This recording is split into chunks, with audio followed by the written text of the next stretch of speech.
Philadelphia, Pennsylvania. Oh, suddenly.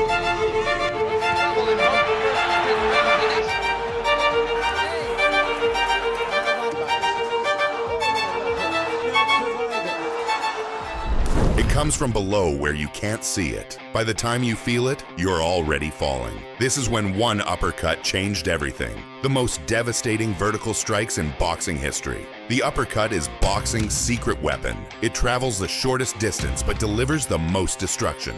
A perfectly timed uppercut doesn't just hurt you, it rearranges your entire existence. Let's start with speed. 1. Jeremy Williams versus Arthur Weathers. Heavyweight bout. The bell rings. Seconds, literally seconds into the fight, Williams uncorks an uppercut that ends everything before it even begins. One of the fastest knockouts in professional boxing history. Weathers didn't even have time to throw a punch. That's the terror of the uppercut. It can end your night before you've even started fighting. Mike Tyson understood this better than anyone.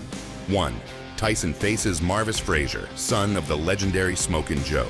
The boxing world wanted to see if the Frazier bloodline could handle Iron Mike's power. The answer came in under 30 seconds. Uppercut, and Marvis is hurt. And he's going to stop the fight. Tyson loaded up a right uppercut that traveled from hell and landed on Frazier's chin.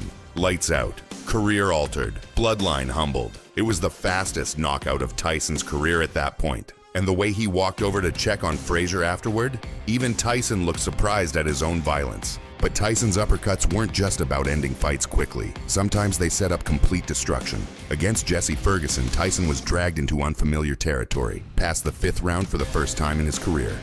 Mike Tyson can throw great body shots. Some of Tyson to the shell. Tyson's so special. He threw a tremendous left hook, missed with it, and then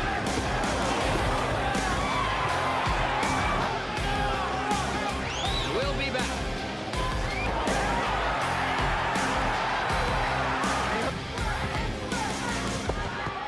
Ferguson was surviving, competing, making it a fight. Then Tyson landed a right uppercut that shattered Ferguson's nose. Blood everywhere. Ferguson crumbled. The fight was over. Tyson had reminded everyone that surviving him was only temporary. Lennox Lewis had his own relationship with the uppercut. 1. Lewis faces Justin Fortune of Australia. The size difference was laughable. Lewis stood 8 inches taller. But Fortune came to fight. Bad decision. 4th round. Lewis unleashes a series of right uppercuts. 1, 2, 3 in rapid succession, each one snapping Fortune's head back further than the last. The referee stopped it before Fortune even hit the canvas. Smart man. Those weren't punches anymore. They were executions. 5 years later, Lewis faced Michael Grant for 3 heavyweight titles. Grant was highly rated, dangerous, young, the future of the division, they said. Lewis disagreed. Grant trying to fire back. Lewis has still got to be the one. 3 knockdowns in the first round, each one from uppercuts that seemed to come from underground. Grant kept getting up. Lewis kept putting him down. In the second round, Lewis finished it with one final uppercut that left Grant staring at the ceiling, wondering what planet he'd landed on. The future of the division had just met reality. Anthony Joshua learned the uppercut's power in his war with Dillian Whyte. December 2015, British heavyweight title on the line. 6 rounds of absolute warfare. Both men hurt, both men surviving.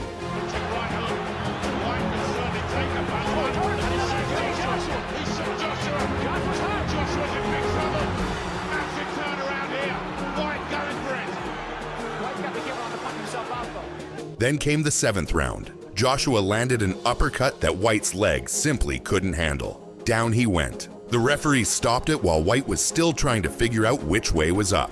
The paramedics came in with oxygen. Whyte's pride kept him trying to stand. His body wouldn't let him. That's what a perfectly placed uppercut does. It separates your will from your ability.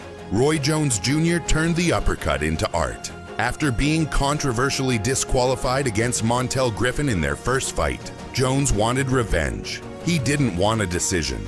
He wanted destruction. First round of the rematch, Jones leaps, actually leaps, and lands a left uppercut that puts Griffin down. Before Griffin can recover, Jones swarms him with more. Fight over. Statement made. Vindication achieved. The commentators couldn't believe what they'd seen. They said Jones was so fast he didn't even need a jab. Just pure speed and violence delivered vertically. Sometimes the uppercut comes when you least expect it.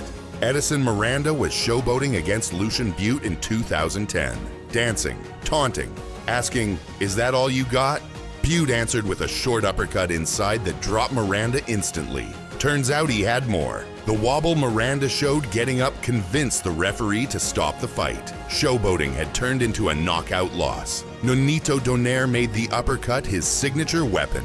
Against Hernan Marquez in 2010, Donaire was dominant for 7 rounds, but he wanted a statement finish. Left hook, right hand. Oh, a beautiful left uppercut, and it sends... 8th round. A left uppercut so beautiful it should be framed. Marquez went down like he'd been unplugged. Fight over, message sent. Juan Manuel Marquez used the uppercut to cement his legacy against Juan Diaz. 9th round of their lightweight unification war. Diaz was younger, supposedly stronger. Marquez was the aging veteran. Then a huge uppercut landed. Diaz crashed to the canvas.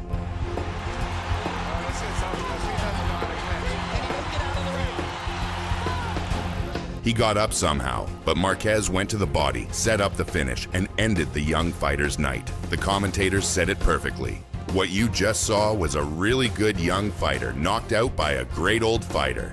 Age means nothing when you can still land an uppercut like that. But the greatest uppercut in boxing history? February 11th, 1990, Tokyo, Japan.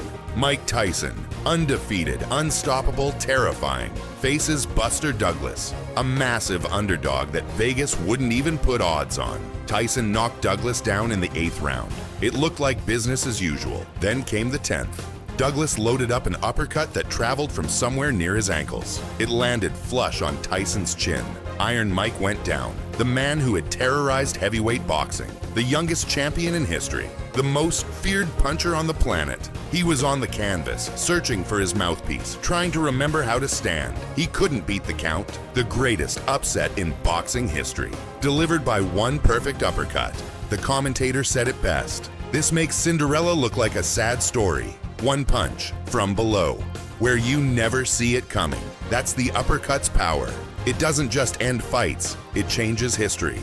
And somewhere right now, a fighter is practicing that same punch, loading it up, waiting for the perfect moment. The next legendary uppercut knockout could happen tomorrow. The question is, who's going to sleep?